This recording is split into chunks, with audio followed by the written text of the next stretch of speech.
Okay, cool. So it's 2 o'clock, or if you're on the EST side, it's 5. So I'm just gonna get started. But hi guys, my name is Shivali, and today I'm gonna be doing a how to get internships in high school workshop. And this is the guide that I wish I had before securing 4 internships during my high school time. So yeah, if you guys ever have any questions, since we do have a hard stop at 6, just leave them in the chat and I'll address them if I think it's relevant during the workshop or after. Okay, cool. So a little bit about me. Like I said, I'm Shivali and I'm a rising high school senior from the Bay Area. I'm like 40 minutes away from San Francisco, and I'm really interested in product management, marketing, and anything that's tech related. I also run Girl Genius, which is a 501c3 that strives to connect, inspire, and empower girls in STEM. Athena is actually our amazing director of art, so you guys should totally support. The art team has some amazing graphics coming up on August 15th, which is where a new issue drops. So you guys should totally check that out. If you like this workshop, we have many more coming up. So you guys should totally support those. And we've had a pretty big reach, and I'm really, really excited to collaborate with Simply Neuroscience on this amazing event. And I hope you guys are having a great time too. All right, so what makes me qualified to even give this workshop? Well, I've had my fair share of internship experience, and I'm going to start off by explaining what exactly I've done during my time as an intern. So the first internship I got was that I was a web development and outreach intern at a really small company from New York City called Safe Squad. And the way that I found out about this company was honestly through Instagram. A lot of people will do things called Instagram takeovers on a lot of like women in STEM accounts. And the founder, Mercedes, actually did an Instagram takeover. And I really loved her story and how she, as someone who had never gone into tech before, she was really trying to use tech for social good. And so I shot my shot. I sent her an email with my resume. And I was like, hey, my name is Shivali. I'm really interested in tech and engineering. do you have any thoughts for anyone to be an intern for you this summer? And she was like, yeah, I'd love for you to be a web dev intern. And so I started off my internship basically working on redesigning their website using coding languages like HTML, CSS, JavaScript, and PHP. Despite this primarily being like a science event, I think that coding is just becoming like such a universal skill, and it's used also in like astrophysics research. So it's definitely a skill that you guys should pick up during quarantine. I think that it's really versatile. But over time, after the website tasks kind of subside, I really wanted to get Safe Squad's name a lot more out there, and so I started coordinating a lot of partnerships, both internal and for social media, for the organization to share the app with a broader range of audience members. I'm still an intern here, but it's really a low-key type of internship. It's only 1 hour to 2 hours a month. It's kind of like a I need you now type of thing rather than like a weekly set of tasks. The next internship I got was that I was a research intern at the University of Arizona this past May. This was a 3-week internship, and there was an actual application and like a portal you had to sign in with to apply to this. The way that I found out about this internship was actually by leveraging my network and cold DMing on like Instagram and LinkedIn. And so on the Girl Genius Instagram, we actually featured like a lot of women in STEAM. Um, like on a weekly basis, we have around 2 to 3 takeovers per week. And I remember there was this one woman in STEAM who had done research at Google and Carnegie Mellon, and she had done research in high school too. And this was something that I wanted to see if there was a good fit for me or not. And so I DM'd her and I was like, hey, I've really been struggling to find research opportunities for high school students. Do you know any by any chance? And she was like, yeah, there's actually this research internship at ASU. It's due tomorrow, but here's the application. And so I filled it out really, really quickly. And I ended up getting the internship. And so I was one of 8 high school interns. And then there were 74 other undergraduate students who also participated in this internship. And what we did was we basically got connected to a small company. For us, the company was called Redox, and basically they work with like healthcare delivery systems by providing them with technologies like telehealth. And so what me and one undergraduate student did was we conducted a lot of research on how COVID-19 has impacted like the buying behavior of these healthcare systems, because they're all like dying because of COVID and they don't have enough money right now. And so it was a lot more of market research and not necessarily like scientific, but it allowed us to like strategize what the company should invest their time and money into in the future with COVID like persisting. And the internship was actually supposed to be only 2 weeks, but since the CEO liked working with me and the other undergraduates so much, he extended it to 3 weeks. And yeah, so those were the 2 mini internships I did. The next internship I had secured was that I was selected to be a machine learning intern at SRI, which is a local lab in Palo Alto. I cold emailed to get this internship. However, it did get postponed to next summer because of COVID. It's pretty hard to do research when COVID is happening. I think that everyone in this Zoom call can probably figure that out. And so it was pretty inevitable that it would like kind of get postponed. But I was basically supposed to analyze data using machine learning libraries on the effect of students being exposed to computer science concepts earlier than later. And I was going to get paid for this internship for 4 weeks. Um, when you're reaching out to professors in labs, I'll talk about this later when I talk about my cold emailing template. Don't be afraid to reach out to people who have labs in multiple places, because for SRI, the original lab was in Princeton, New Jersey, and like my parents were comfortable in like sending me to another state for 4 weeks. And so they arranged another project for me to work on in Silicon Valley. So that is something to keep in mind when you're trying to find internships, especially with COVID happening right now. You can be interning everywhere because everyone's going to be virtual. The current internship I'm doing is that I'm a product developer intern at Verizon. This is a paid internship. And I would say this is the only internship I've gotten through my personal connections, because at my high school and many high schools like throughout the United States, there are things called NAF academies. And what those are is that they're 3-year programs that basically allow you to get college credit for like engineering classes, business classes, or hospitality classes. And so I'm part of the engineering academy.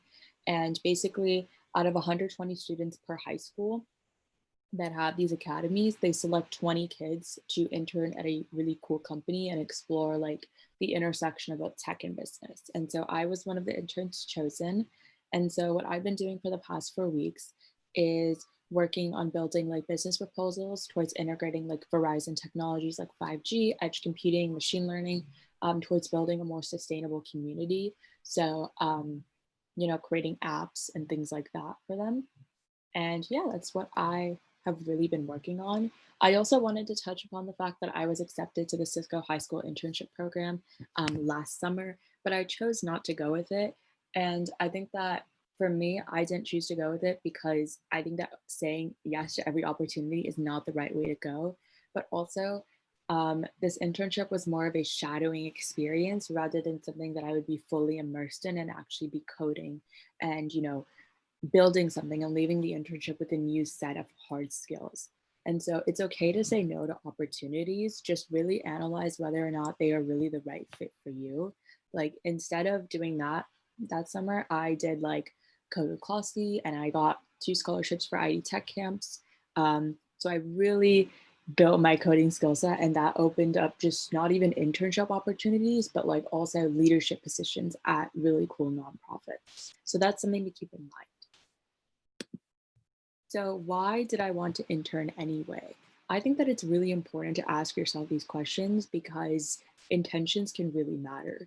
And I think that as a rising senior, it's really important for me to touch on this, but you should not be interning for college apps. Interning can take up a huge amount of time. For example, for Verizon, for the past 5 weeks, I've been waking up at 9 in the morning and I've been on a Zoom call till 4 a.m. every single day. And like that itself is very mentally exhausting. Like you have the Zoom hangover, but also you're doing work every day. And, I think that the most common thing that I get told by a lot of my friends is that like, oh, I don't have enough time to do this. So like make sure that the ECs and that you're doing are things that like you genuinely enjoy because then you can prioritize your time and make sure that you're not like feeling like you're working all the time on something you don't care about. And so I think that's really reflected on internships too. Like, don't just do it to put on your resume if you're really not going to be like making a meaningful experience out of it. So, why did I want to specifically intern? Well, living in the Bay Area, there's these things called hackathons, which are kind of like this, but they're more technical based. So, you would basically attend this 12 to 36-hour event. Um, and you'd create like a cool coding project and you'd pitch it to a panel of judges. And I really loved going to these events and organizing them too, and just like coming up with this idea and working with people I've never worked with for like such a long period of time. But the thing about hackathons is that they last only 12 hours. And so I really wanted to work on like more large scale projects that had already existed and adding features to existing projects rather than creating an entirely new project. I also really wanted to explore the intersection of tech and business because living in the Bay Area, there are so many STEM opportunities. But if you look for anything else, there's really not a lot. And so definitely finding like the middle ground of exposing myself towards finding, things about social media, marketing, business operations, all of those things in combination with like computer science. Um, Internships can provide a really great vehicle for that too. And so I also really wanted to point out there that like when you're thinking about why you want to intern, like make sure to not get super scared by things like tech and business because they're so broad. Like tech can be AR and VR, tech can be coding, tech can be building a website, building an app, building a game. There's so many different applications of things. So don't be intimidated if like, for something like business or science, it's something you haven't really explored because internships are learning opportunities. So don't be afraid of that. So I also really wanted to throw this out there. I think there's a really big misconception, especially when it comes down to scientific research, that you have to pay a summer program $6,000 to do research. And I'll be the first one to tell you, I secured 2 research opportunities and I paid $0 for both of them, including all of my internships. So you really don't have to spend money to get this opportunity because internships are learning experiences. And in fact, you should be getting paid if possible. So don't feel like you have to drop like so much money to do research. Honestly, cold emailing is the best way to go. I'll be sharing you my cold emailing template that got me my SRI internship and it also got me one of my friends a research internship at Stanford because I shared her that template.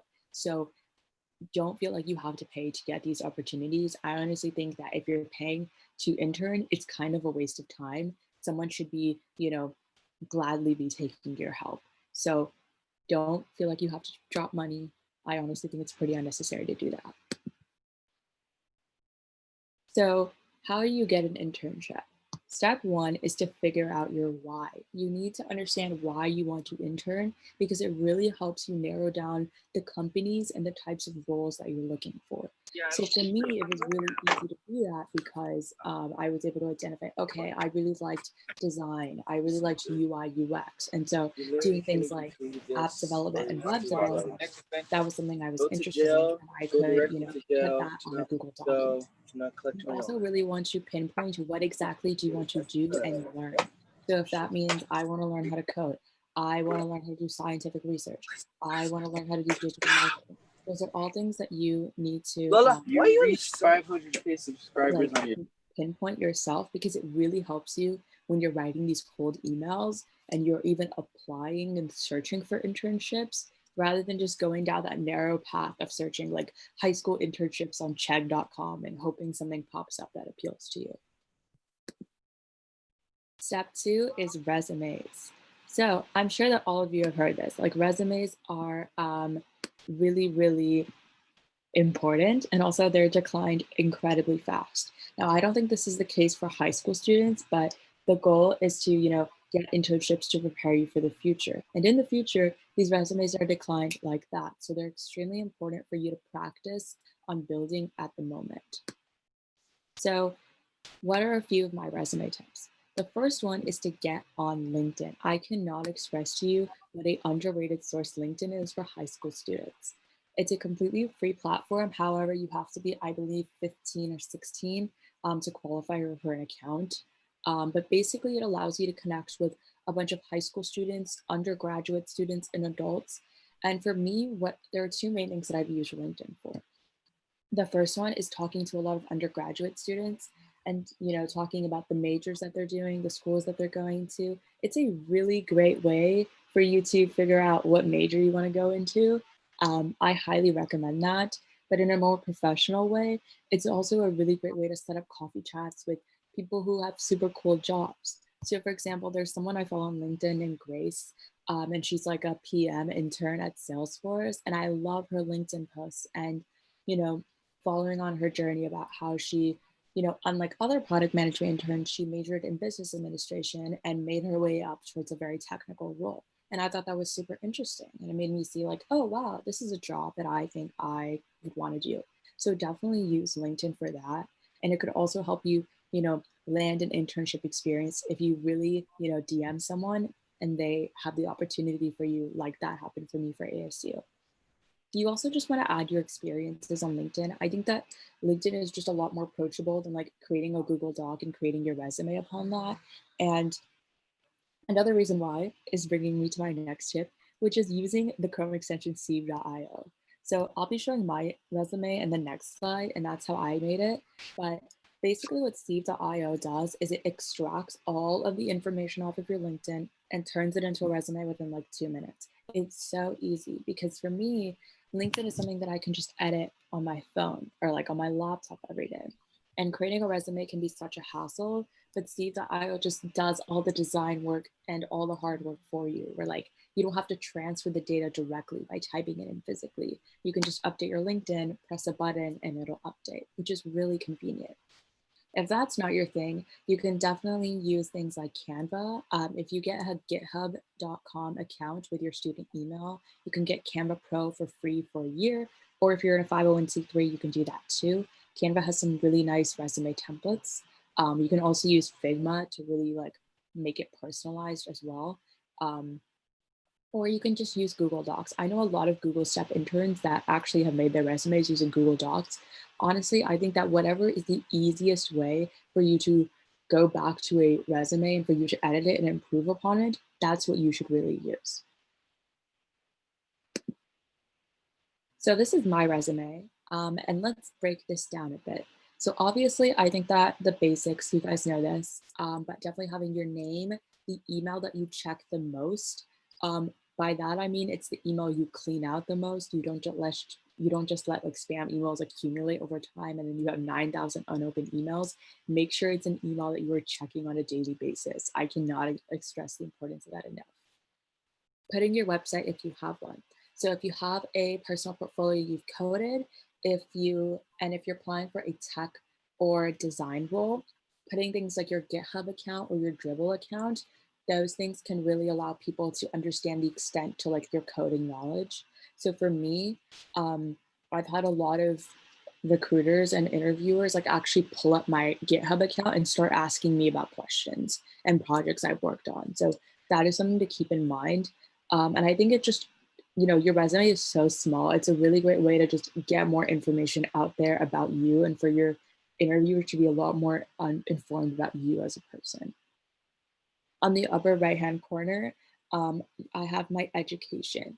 So here you should really be just putting your most important coursework. So if you're in high school, I know that all of you are probably taking AP honors and IB classes, but I hate to break it to you, if you're applying as a CS, intern, they're not going to care if you took AP World History. So like make sure that the coursework that you're putting is relevant to the jobs that you are applying for.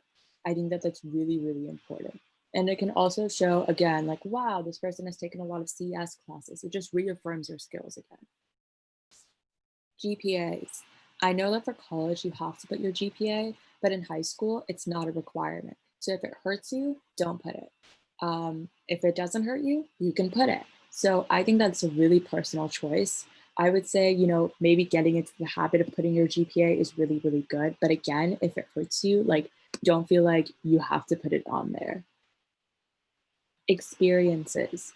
This is the most important part of your resume. I'll be going into like the specific ways that you should be writing your experiences in the next slide, but all of these should show your impact. So I did debate in high school. I did varsity public forum, if that matters to you. But basically in debate, there's two sides. Everyone presents their argument. And after that, there's two speakers and they basically do crossfire and they interrogate each other. And in those arguments, they have things like, if you say yes to this, this many dogs will die, like, in a really simple way. And so what my partner and I loved to do is we loved to call out people who did not quantify their impact. And we used to always assume in our next speech that their impact was one. So if they said something like, if you say no to this, dogs will die. And then in our next speech, we'll be like, we're going to assume their impact is one because they didn't quantify it for us. It's the same way you should approach your descriptions. If you don't paint the picture for the resume or the recruiter, they're not going to give you time to interpret the situation. And so you automatically want to assume that if you write something like started coding club to teach girls how to code, there's going to be one girl in that club. But you're probably looking at me like, Shivali, there's more than one girl in the club. There's 30.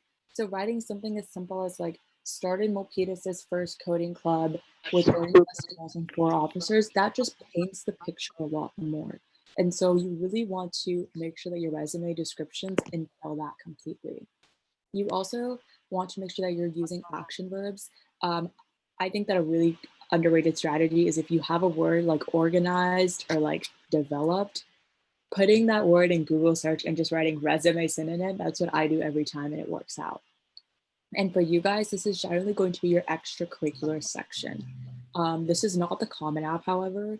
I think that resume experiences should be the experiences that you spent the most time on. So for me, I like to order it by putting my internship, so like professional work experience at the top, and then like at least 2 to 3 key extracurricular activities that I think really show off my skill set. And so you really want to think about that when you're organizing your resume. I wouldn't recommend putting more than 5 to 6 experiences at the most. For awards, I think that this is something that, is pretty general. You can lump awards together. Like a lot of people I know who apply for like political campaigns lump their debate awards together. But I personally recommend just putting it in order of prestige. I don't think that, I would say experience is way more important than awards. I think that, yes, awards can reaffirm again, like awards reaffirm what you're saying in your experiences, but like your experiences are going to be prioritized. Like I'm not going to hire someone just because they won this really cool hackathon if they have no other coding experience, if that makes sense. So definitely like focus on spending time in your extracurricular activity so you can really show what you've done rather than just like winning awards. I think for college, though, they are important. And then skills. This is something that I'm going to be adding to my resume. It's something that I have to do. Again, nobody's ever done with their resume completely. But definitely for skills, you want to put hard skills only. Do not say communication or teamwork. Those are things that should be implied and like conveyed by your experienced descriptions. So like put things that are hard skills. So like maybe being able to use lab equipment, maybe being able to do a coding language, maybe being able to use a different like design software. Those are all types of skills you should be putting again on your resume. Resume description. So these are directly like screenshotted from my LinkedIn. So obviously like some of these are a little bit longer than what I put on my resume, but I update my LinkedIn the most. The way that I really recommend writing these and like your Common App ECs is making sure that you reveal a new skill with every line. And the way that you format it is what did you do? That was. Just following that format makes it a lot easier for you to paint the picture in a very short amount of like words. So for me, I said something like marketed nonprofit with 50 Instagram takeovers to build a network of 2,700 girls worldwide. So if we break that down, the skill that I'm exhibiting is marketing. How did I market? I did it with 50 Instagram takeovers. What was the impact of that? Building this really big network. Literally just following that format allows you to convey your entire skill set in such a short amount of words. And I really think that with every single skill, every single point on your resume, you really need to reveal a new skill that you have. Like I remember I was editing someone's Common App descriptions and every single extracurricular, she said, coded a website, coded a website. I'm like, great, I can totally tell you like to code a website, but there's different applications of CS. Talk to me more about that because that's going to make you seem like a more versatile engineer. And so that's the way that you really want to approach this. Again, you don't want to like reiterate other skills you've exhibited already like many times. It's okay to convey like, oh, you've taught again in other activities, but like don't say the same exact skill in every experience because then it's just better to have less experiences that show that you have a different range of skills. I would also really recommend avoiding using phrases like dramatically, thousands, and extremely. These are incredibly vague. So for example, if I said increased app downloads dramatically, like what does that look like? What does that mean? Dramatically can be interpreted differently from other people. Does that mean 100,000 app downloads? Does that mean 10 app downloads? Does that mean 500? You guys get what I'm saying. So that's why using numbers is super important. I also think that another good example is this description. So I said, coded and designed the superposition IV website using HTML, CSS, JavaScript, and Bootstraps, which receives 3.5K views monthly, enabling 600 plus signups. So what are the skills I'm conveying? I coded and designed a website. I used these coding languages. This website gets a lot of views per month. That emphasizes that this website was extremely important. But not only that, the impact of me coding this website was that they got 600 plus signups for their event. So definitely, again, making sure that you're doing impact calculus and you're really showing specifically what you did. Like, you know, the way that I like to think about it is that it's your name at the top of the resume. It's not your entire team. So making sure that it's specifically the skills that you expressed in your descriptions. So let's talk about organization. So this is something that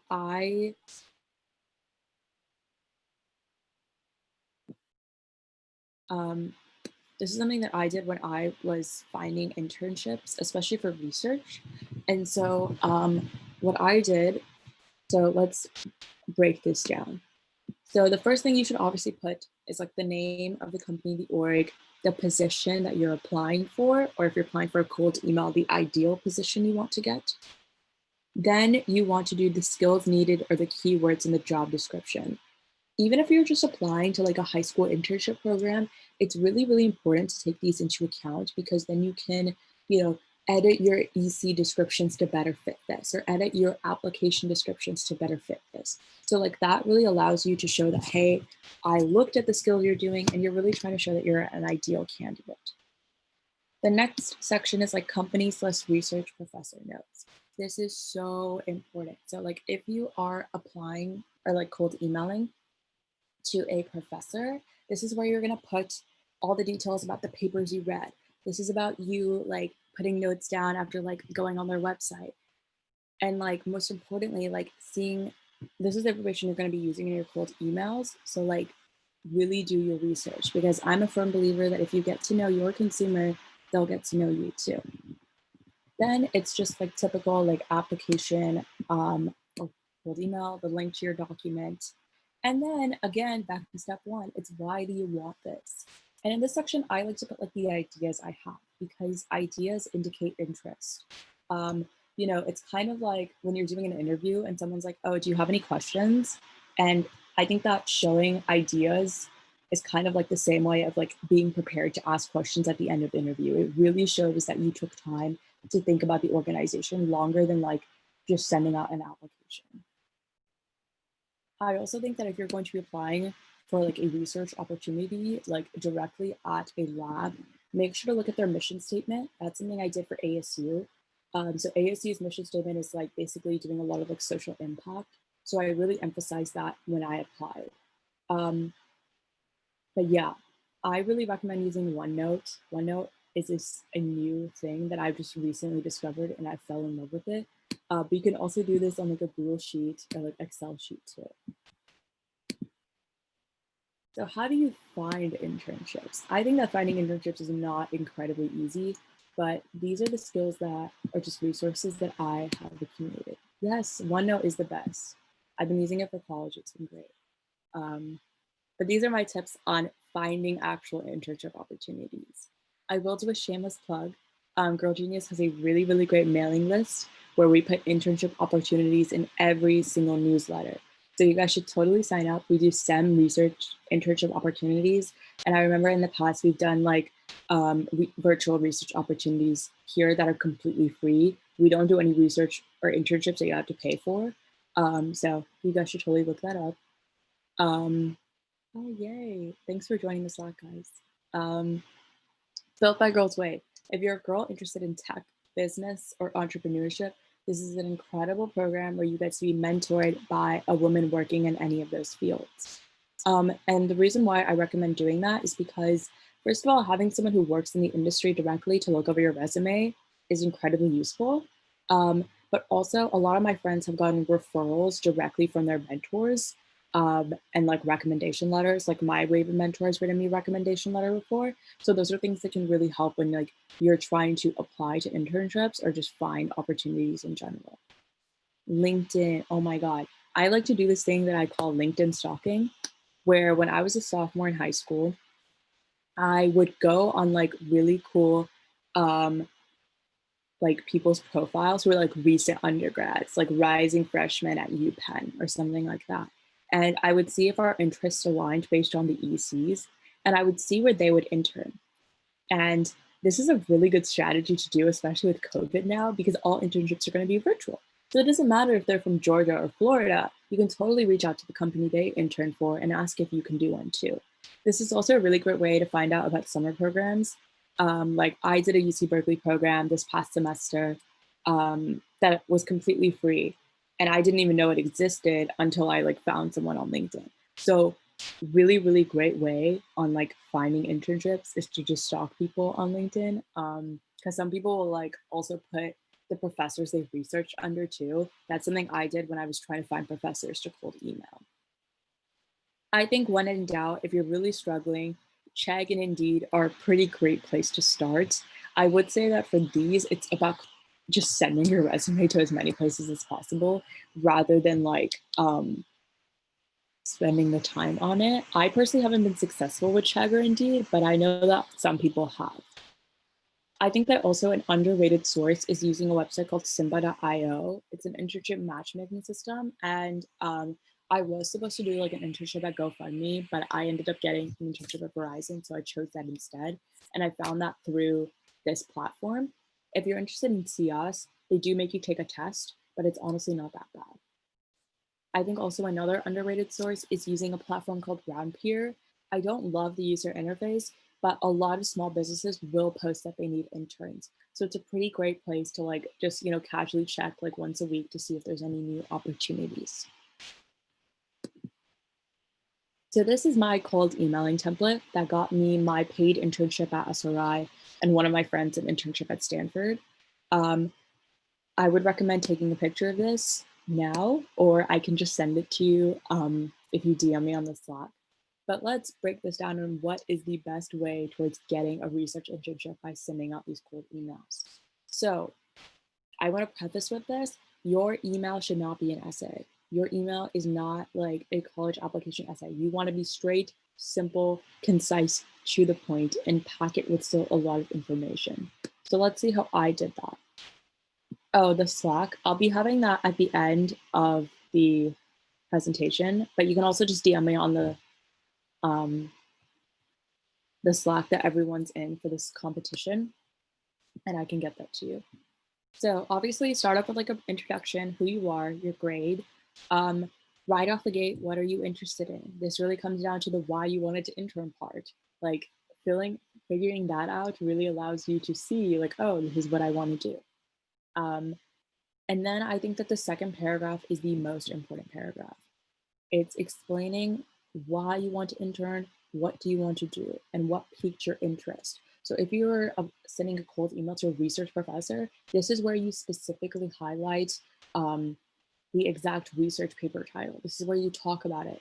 And the reason why like you want to talk about it is because you want to convey that you understood what this paper was talking about. Because let's all be real here, like these papers can be incredibly dense with information.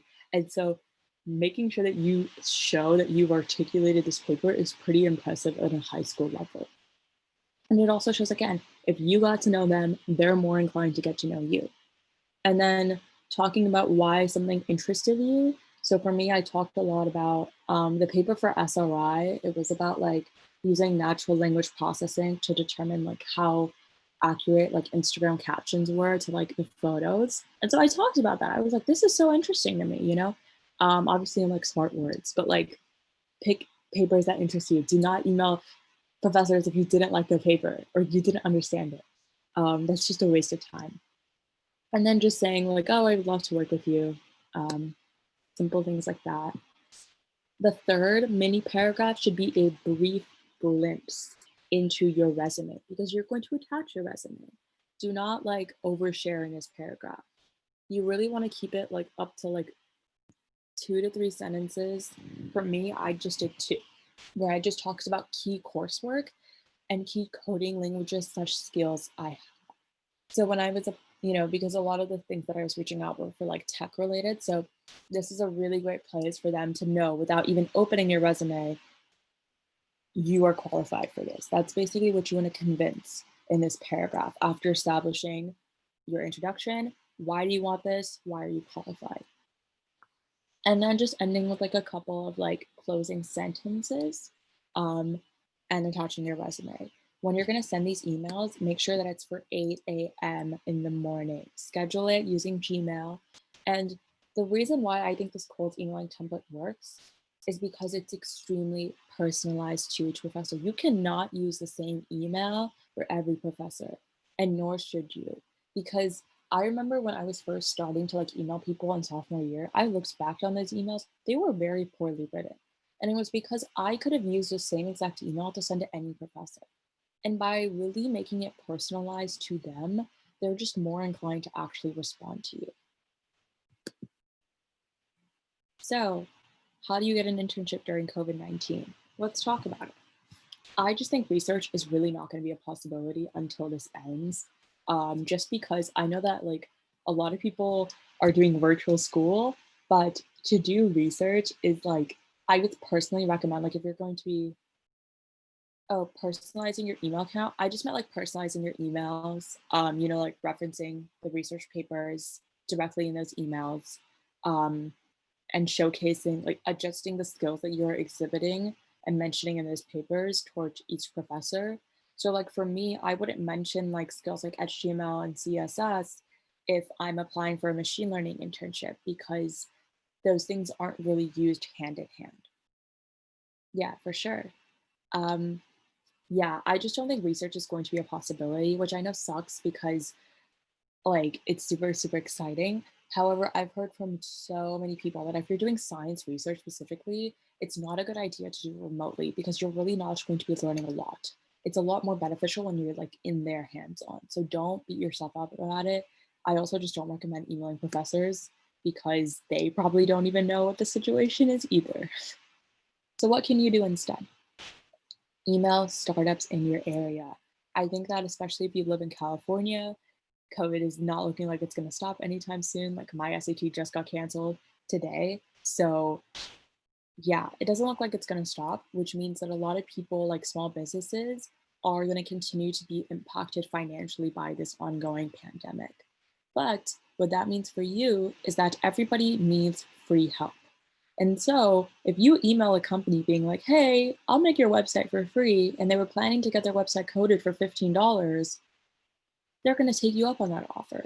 And so I think that getting internships during this time with smaller organizations, like don't email Verizon because like they get college students to email them too, um, can really, really give you a leverage and help you get these internships.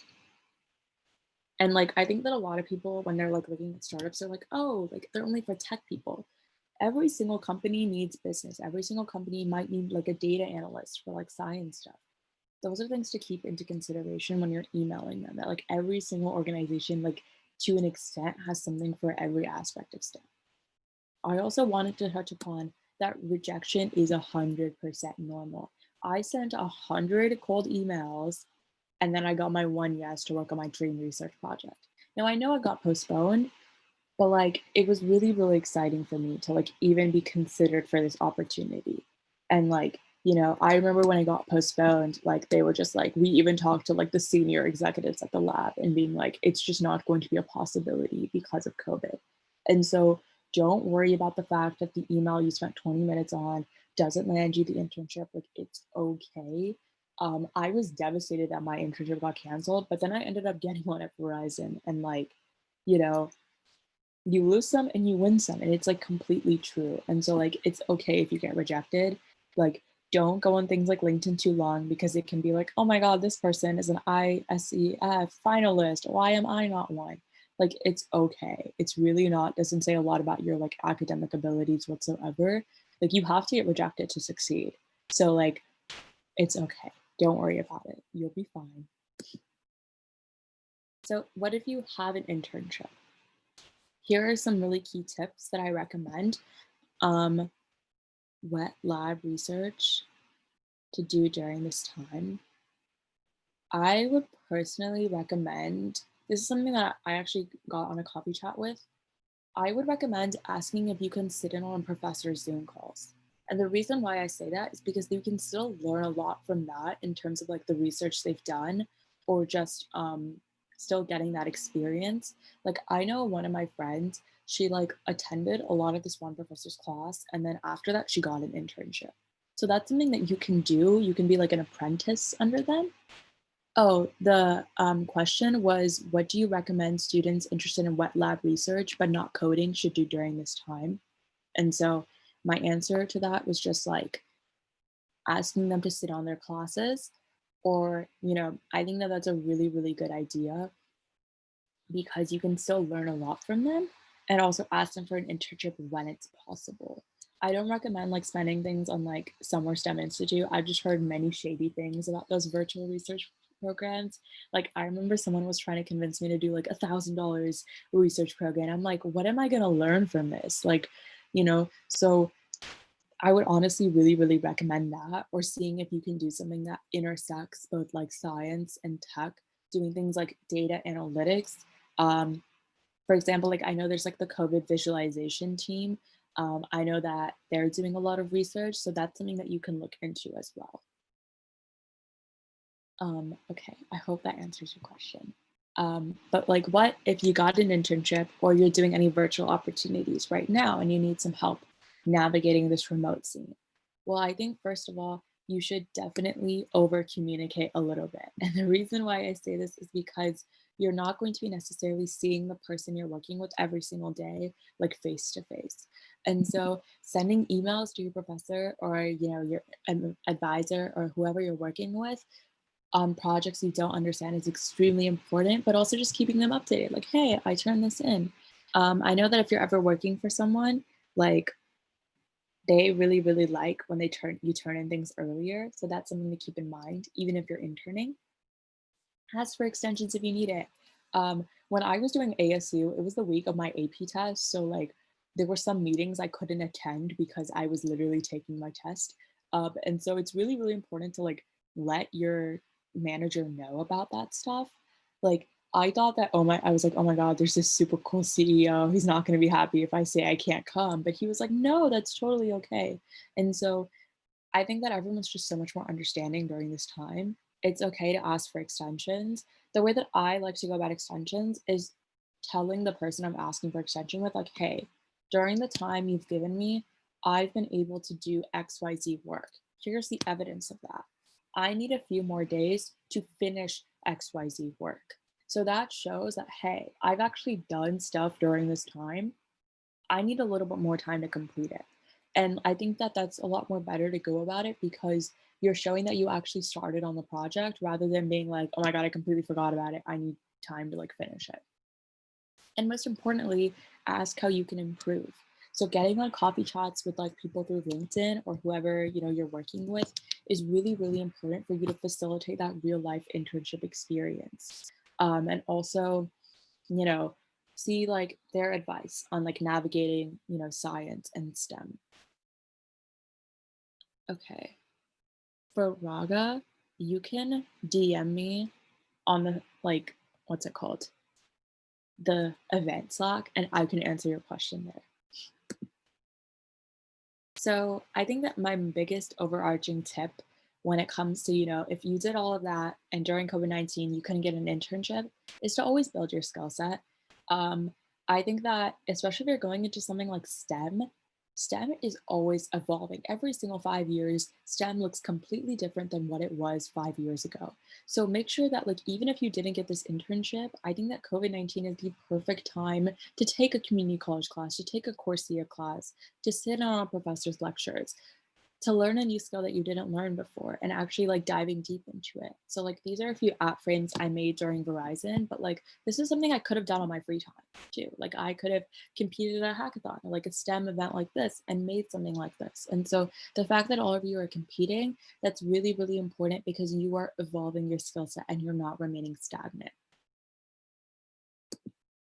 So the last thing that I really want to talk about is collaboration over competition. Oh, a hackathon is a 12 to 36-hour coding event. It's like this, where like you're competing for like a STEM thing, but you just turn in a project where you actually had to code something. For Shri, if you click the Join Girl Genius Mag, you get to join our team by like filling out an application. But yeah, collaboration over competition. I think that although STEM is a really, really great vehicle towards like connecting with a lot of people, it's definitely one of the most competitive fields out there. And so when you're thinking about that, I think that especially living in a place like the Bay Area, people will literally hide internship opportunities and summer courses or programs they're doing. And that's not the way you should go about it, honestly. I think that yes, getting these opportunities is pretty hard, especially when you're in high school, and that competition can get the best of you. But, you know, you never know when you're going to need someone. So, example, for one of my friends, he always used to help my friend and I like execute all of our 3D prints, like every single day without a doubt. And it was like he was doing that in his free time. He could have worked on his assignment, but he helped us. And that was really, really kind of him. And so when his internship got postponed, I made it a personal priority for me to help him get an internship. And he ended up getting one. And I think that that's really, really important to convey because you never know when you're going to need someone, like ever. So make sure that you are sticking up for your friends. You're helping them when they need to. If that means looking over your friend's resume if they ask you to, if that means helping your friends, you know, get dual enrollment with CC, it's okay. It's really, really important to make sure that you, as someone who wants to go into STEM, is contributing to creating a more inclusive environment where everyone doesn't feel like they have imposter syndrome all the time. And yeah, so these are my main takeaways from this entire presentation. The first one is that you are going to be rejected from at least one opportunity, but it's really, really important to remember that it takes time and effort and networking to recognize, for someone to recognize your skills, and that's okay. The fact that you're even trying to get an internship now is very, very admirable because a lot of these skills that you're learning, like sending cold emails, doing an interview, um, sending out an application, these are all skills that are going to be transferable to when you go to college and even when you're post grad. So that is something to keep in mind. The next step is to always believe in yourself. Like literally, if you don't believe in yourself when you're writing those cold emails, nobody else will. So it's really, really important to keep that growth mindset and this mentality. Personalize your applications, emails, and resumes to your job role. So for example, if for me, if I'm applying to a business thing, I'll rearrange my experiences order to highlight more of my business skills above my tech skills. And again, remember the debate story I guys told you, quantify your impact, otherwise someone's gonna assume it's one. You have to paint the picture for them because they're barely gonna give you their time. Email startups for better luck. Don't email things like Google or Facebook or like Ivy League schools to do research. You will get so much more response. And in my opinion, so much more experience when you're working with like a smaller company. Like, I don't want to shade Verizon, but like, I haven't learned a lot over the past 5 weeks. Whereas in comparison to emailing for a small company, I learned a lot more. And it's just because they can like actually individualize the task they're doing for you, and like personalize it to you and your skill set. And so don't feel like just because you're not interning at like a top 20 company doesn't mean like you're not doing anything valuable. Like, I think helping small businesses is a very underrated thing to do. And most importantly, put time and effort into any opportunity that you get because you never know, again, who can get you an opportunity otherwise. I think first impressions are really everything. You know, by letting that one person take over our account, I was able to get her contact information and send her a DM. And I think that she wouldn't have been as inclined to share that opportunity if I hadn't done that for her. And so it's really, really important to keep that in mind when you're trying to find these opportunities and make a name for yourself even when you go off to college. So yeah, thank you guys so much for coming to this workshop. I really, really enjoyed getting to know all of you. I'll have 10 minutes for questions, but these are all of the socials. So definitely follow Girl Genius on Instagram. We have a lot of really, really cool workshops coming up. For example, we actually have a research workshop on like bridging the gap between engineering and cancer research. And this person has done like research at like MIT and Caltech. So for all of you interested in science, I think that would be an amazing workshop for you guys to go to. And she's like a super cool person. You can also join our Slack. We have like 2,900 girls in there. And if you're interested in like pursuing an independent research project, I'm sure that you could probably find someone there. Or, if you want to find competitions like these, that's a really, really great place to do so. And we also post, for the Slack, just go on our link tree right here. It'll be able to take you there. And again, can you join? Yeah, of course, you can join the Slack. It's open to everyone. And if you have any questions or you want to get up a call with me, these are the main ways that you can do so. I prefer emails right now because I do start school in like a few days. But yeah, I'll just be open to questions now for like 9 minutes because I know y'all have a workshop after that. I'll start off with, yes, of course. Yes, so you guys, I'll just put my email again in the chat. You can email me any questions that you have. How do you recommend getting started on coding? I get this question a lot. I would personally recommend, I'm someone who like really learns way better like with a classroom and a teacher, but I know it's just like not a possibility right now. And I truthfully believe like the best way to learn how to code is to pick a project that you're interested in. So like I know for a lot of people, developing their own personal website or making like a rock, paper, scissors game or making like Sudoku. This is something that we actually apply when we do a lot of like coding camps, is that we will pick a, yeah, I can show it for sure. um, okay, there, cool. But yeah, we'll pick a project that we want to work on. And so like for me, I remember when I was doing the ID tech camp, my instructor came over to me and he's like, what do you want to make in 2 days? And I just like jokingly said Sudoku. And he's like, okay, we're going to do it. And I was like, okay, cool. And so I ended up, grinding out and I made this game in like 2 days, but you don't have to take anything on as ambitious as that. I think that some of the best places to learn how to code, we're definitely going to be having some tech workshops like intro to web dev, that if that's interesting to you, totally support. But definitely going to hackathons is a really, really great way to learn. For example, Hobby Hacks was just this last weekend. There's AI Hacks in September. Um, there's so many hackathons and they have so many cool workshops that are really, really beginner friendly on learning how to code and facilitate that in-person environment. And so if you're interested in like learning, you can either pick a project that you want to learn and like use sources like w3schools.com, codepens.io. Those are really, really great sources. What do you recommend for people with not much experience just starting high school? Like, do you mean like high school tips or just like EC tips or both? Do research opportunities, other essential skills to learn. I think that, like I said earlier, one of my friends, Izzy Lapidus, she did research, like astrophysics research at like a museum in New York. And I was really surprised to hear that like she used Python when she was doing research. So like I know that I'm plugging coding, but it's such a universal skill, guys, that like I think that no matter if you're going into science, it's something that, if you're going to something like biology, computation, astrophysics, and even like neuroscience, like it could be very, very integrated in towards learning it.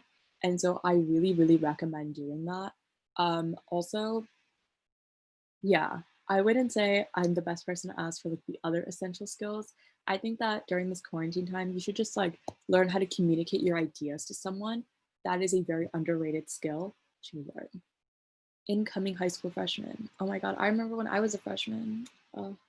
Um, I would personally recommend take classes that you feel that are interesting to you, and also like don't take classes just because they 100% align with your major. Like, I know that sounds a little weird, but like for me, I remember like I took like Math 2A instead of Math 2, and I hated it because I'm not someone, I'm like, I consider myself too dumb for the AP classes, too smart for the regular classes. I was a good honors kid.